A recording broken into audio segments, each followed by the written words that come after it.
আসসালামু আলাইকুম। আশা করি সবাই ভালো আছেন। আমার চ্যানেলে সবাইকে স্বাগতম। এই যে শেখ হাসিনা সরকারের পতনের পর নতুন হিসাব নিকাশ শুরু হয়েছে।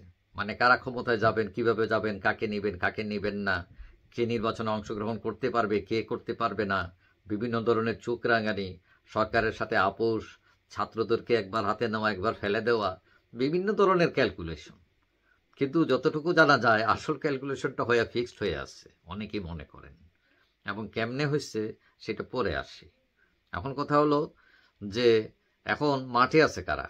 বিএনপি, জামাতে ইসলাম, ছাত্ররা, আর আত্মগোপনে আছে আওয়ামী লীগ। কিন্তু আত্মগোপনে থাকলে এটা কিন্তু অনেক বড় দল, মানে এদেরকে বেশি দিন আপনি আটকায় রাখতে পারবেন না, এটা নিশ্চিত। তারা ফাঁকে ফুঁকে চলেই আসবে, এবং এখন না আসুক, আপনি রাজনীতির ঘোষণা দেন, পরদিন থেকে মাঠে নামবে সে, কে তারে আটকাইবে? সবাই তো যার যার কাজ নিয়ে ব্যস্ত থাকবেন। কে কয়টা ভোট বেশি বাড়াইতে পারেন, কে কয়টা ফন্দি করতে পারেন, ষড়যন্ত্র করতে পারেন, তখন আওয়ামী লীগ ঠেকাও আর ঠেকানো থাকবে না। তো এখন কথা হচ্ছে যে নির্বাচনে কে কত আসন পাবেন, কে প্রধানমন্ত্রী হবেন, কে হইতে পারবেন না, কে প্রেসিডেন্ট হবেন, বিভিন্ন ধরনের স্বপ্ন দুঃস্বপ্ন আছে। এখন আমাদের দেশের রাজনীতি পিছনে একটি শক্তি থাকে, সেটা হচ্ছে সেনাবাহিনী। এরে আবার সবাই ভয় পায়। এখন এই যে দেখলেন এইবার যে আন্দোলন হচ্ছে, ছাত্র আন্দোলন, আপনি যাই বড় বড় কথা বলেন না কেন, সেনাবাহিনী না থাকলে ওই আপনাদের মাইর খাইয়ে মরতে হইতো। সেনাবাহিনী না থাকলে আপনাদের গুদি টাইনা আবার নামাই ফেলতো কেউ না কেউ। কারণ দেখলেন তো ওই যে কয়েকদিন আগে আনসার বিদ্রোহ, আনসাররা জিম্মি করে রাখছে, এখন তাদেরকে ছুটাইতে আবারও কে ও সেনাবাহিনী যাইতে লাগছে।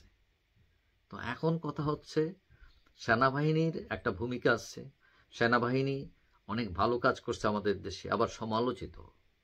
তো এখন কথা হচ্ছে এইবারের যে সেনাবাহিনীর ভূমিকা, এটা অনেকে পজিটিভলি নিয়েছেন। সেনাবাহিনী কিন্তু একটা গুলিও করে নাই। তারা তারা বিপদ আপদ এমনকি পুলিশকেও রক্ষা করেছে। তারা তারা বলছে কি যে মানে কেউ নিজের হাতে আইন তুলতে পারবেন না, পুলিশ অপরাধ করতে পারে এবং তাকে আইনের আওতায় আনতে হবে।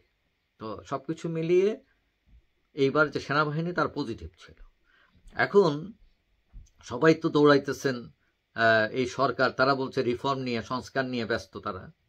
আর রাজনৈতিক দলগুলো আছে তলে তলে, তারা খালি ছক পুষতেছে কিভাবে ক্ষমতায় যাবে, গদিতে যাবে। এখন মাঠের সবচেয়ে বড় শক্তি হচ্ছে বিএনপি। এখন বিএনপির বন্ধু ছিল জামাত, ছিল এই জন্য বলছি, জামাত কিন্তু এখন অনেক উল্টে গেছে। তারা তারা এখন ভিন্ন ধারার কথা বলতেছে। জামাত এখন ভারতের পক্ষেও কথা বলে, জামাত এখন ক্ষমাও করে দেয়। জামাতের মাথার উপর এখন আর ৭১-এর ইস্যু বড় ইস্যু না, তারা এখন চমক দেখায়। জামাতের আমির ডাক্তার শফিকুর রহমান এখন স্বাচ্ছন্দ্যে বোধে কথা বলেন, যুক্তি দিয়ে কথা বলেন, মোলায়েমভাবে কথা বলেন। তারা আর রক কাটা পার্টি নাই, এটা প্রমাণ করতে চাচ্ছেন তারা এখন, অথবা তারা হয়েই গেছেন। তো এখন কথা হচ্ছে জামাতে ইসলাম এখন আগে ছোট শক্তি ছিল বলা যায়, কারণ তাদের খুব একটা ভোট বেশি নয়, 5% ভোট। এখন এই 5% ভোট নিয়ে তারা কেমনে ক্ষমতার স্বপ্ন দেখে, এটা অনেকে মনে করতে পারে। এখন ধরেন তারা হয়তো আরো কিছু ইসলামী দল নিলে হয়তো কিছু বাড়লো, 10% হয়ে গেল, তাহলে তারা ক্ষমতায় যায় কেমনে? বিএনপি 30 থেকে 40% তার ভোট। এখন এখানে হিসাব নিকাশ আছে। অনেকেই মনে করছেন যে হিসাব নিকাশটা হচ্ছে এইরকম, বিএনপি কে এক পক্ষ রাখবে এবং আওয়ামী লীগ বাদ, তাহলে অন্য পক্ষ হচ্ছে জামাত। কারণ ছাত্রদেরকে হয়তো সেনাবাহিনী সাপোর্ট আছে, তাদের এখনো সাপোর্ট আছে, কিন্তু সেনাবাহিনী হয়তো অনেকে এটা মনে করে যে ছাত্রদের তো কোনো দল টল নাই, এরা সংগঠিত নয়, এদেরকে একদম ছেড়া দিলে আর পারবে না। তো সুতরাং একটা বড় পক্ষকে তার সাথে অ্যাটাচ করে দিতে হবে।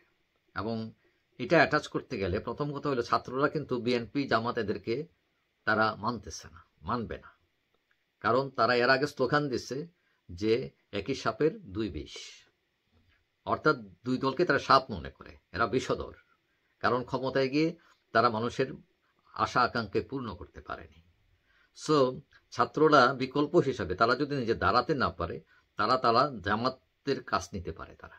এবং ছাত্রদের মধ্যে অনেকেই কিন্তু ইসলাম পন্থী আছেন, এবং সেনাবাহিনীতে অনেক লোক ইসলামপন্থী আছেন। তারা বিকল্প হিসাবে জামাত এবং অন্যান্য ইসলামী দলগুলোকে এক করে ছাত্রদেরকে এখানে অ্যাটাচ করে দিতে পারেন। অনেকেই মনে করেন এখানে ক্যালকুলেশনটা এরকম হতে পারে, জামাত 80 সিট, ছাত্ররা 70 সিট, 150 হয়ে গেল, এবং ইসলামী অন্যান্য দলগুলোকে আরো 20টা, 170 মেজরিটি হয়ে গেল। এখন বাকি যে 130 বিএনপি নেও আর আওয়ামী লীগ নেও, যেই নেও নিয়ে যাও, তাহলে ক্ষমতায় কে গেল? জামাত এবং ছাত্ররা এবং ইসলামী দল। এখন কথা হচ্ছে যে আওয়ামী লীগ একটা ইস্যু, তারা যদি রাজনীতি করতে নাও দেন, ইলেকশন নাও করতে দেন, তা করবে। তারা স্বতন্ত্র হইলেও তারা করবে, কারণ অনেক লোক আছে, তার এত পপুলারিটি আছে, এত ভোট আছে যে তারা যে দল হোক, স্বতন্ত্র তারা হইলে তারা পাশ করবে। এরকম লোক অনেক আছে আওয়ামী লীগে। এবং আপনারা এটা ভুলে যায় না যে আওয়ামী লীগের প্রায় 1 কোটি ভোট আছে হিন্দু ভোট। এই যে তার ভোট ব্যাংক, এটা কিন্তু আপনি চাইলেও ভাঙতে পারবেন না। এবং হিন্দু লোকেরা কিন্তু ভোটও বেশি দেয়। তারা ভোটের দিন অনেক লোক আলসামি করে ঘুমায়, কিন্তু তারা করেন না, তারা ভোটটা ঠিক মতো দিয়ে আসে। তো এখন এই ক্যালকুলেশন যদি করেন, সত্য হয়, এই যে ভাগাবার যে ব্লু প্রিন্ট, এটা অনেকে মনে করতে পারেন অনুমান, কিন্তু আমরা যতটুকু জেনেছি যে এরকম একটা ব্লু প্রিন্ট তৈরি হয়েছে। এবং ছাত্রদেরকে অভয় দেওয়া হয়েছে যে তোমরা মাঠে থাইকো, তোমরা আলটিমেট গেইনার হবা। এবং ছাত্ররা যদি 70 সিট পেয়ে যায় এবং জামাত যদি 80 সিট পেয়ে যায়, তবে উভয় দুই মনে করে তারা সাকসেস। কিন্তু আসল ফেইলিয়ার হবে তাহলে বিএনপি হয়তো বুঝতেছে না যে তারা মনে করছে তারা ক্ষমতায় চলে যাবে, বিশাল ভোট ব্যাংক আছে তাদের। কিন্তু এই যে রাজনীতি তো মানে নির্বাচন অনেক বাকি আছে, এই বাকির মধ্যেও মানে গণেশ উল্টে যেতে পারে, ক্যালকুলেশন উল্টে যেতে পারে। এবং যতই ফেয়ার ইলেকশন বলেন না কেন, সেখানে সেনাবাহিনী, পুলিশের একটা ভূমিকা থাকে, নির্বাচন কমিশনের ভূমিকা থাকে। সুতরাং তলে তলে অনেক কিছু ঘটতে পারে, এবং এই ব্লু প্রিন্ট যেটা, সেটা সত্য হতে পারে, আবার সত্য নাও হতে পারে। যাই হোক, সময়ই বলে দেবে সত্য না মিথ্যা। সবার চেয়ে বড় সত্য হচ্ছে মানুষ, আমাদের দেশ, আমরা যাতে দেশ এবং কল্যাণের জন্য যা হয় তাই যেন করি। যাই হোক, সবাই ভালো থাকবেন। আশা করি দেখা হবে অন্য কোনো ভিডিওতে ইনশাল্লাহ। আল্লাহ হাফেজ।